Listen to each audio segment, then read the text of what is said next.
In the days of Elijah, there was moral degradation, economic instability, and also political instability. And spiritually, people were turning their backs away from God. Elijah was a prophet who lived in Old Testament times. And basically, what was happening in his days, many people had removed themselves from worshiping God, and they were involved in worshiping various idols. Elijah actually took time out to courageously call out sin.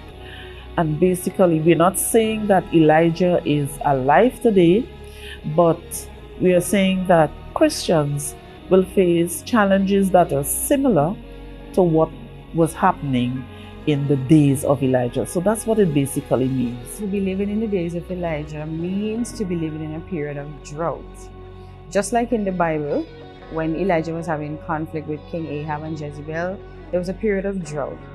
I believe today is just like that, but it's not a physical drought, it's a spiritual drought, where persons are no longer focusing on the things of God the way they should, and therefore God's spirit cannot dwell. We saw idolatry and apostasy in the days of Elijah.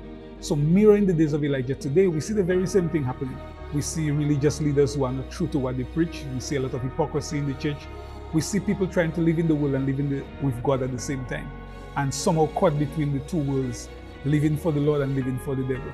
And I believe living in the days of Elijah is living in a world of compromise, it's living in a world of degeneracy, moral degeneracy, and also religious compromise.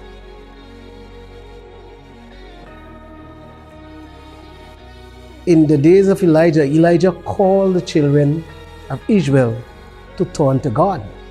And as Christians, we expect to turn to God. As Christians, we ought to be doing the same thing that Elijah did. Stand for truth.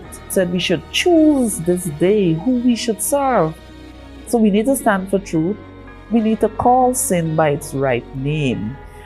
And do the things that God expects us to do. Live a life that is pleasing and acceptable in His sight. Because if we are going to make it as Christians, we must first acknowledge that there is a God. As Christians, in these days of Elijah, we're expected to stand and proclaim the gospel just like Elijah did. Sometimes we might run scared, just like Elijah did, but we turn to God just like Elijah did, and ask Him for the strength and courage to continue so that we can continue to stand tall, stand firm, and proclaim the gospel of God. Song Days of Elijah, I believe, is an amazing song. And the reason why I feel so passionate about this song is that the song bridges the days of Elijah in the Old Testament to the days of Elijah in our current context. And I believe this song encapsulates these two eras so wonderfully and mirrors both worlds. And I feel it's just an amazing piece of work. It's a really good song, and I hope people don't just listen to the grandness of it. I hope that they realize that we are living in the days of Elijah. And now is the time to prepare for God's second coming.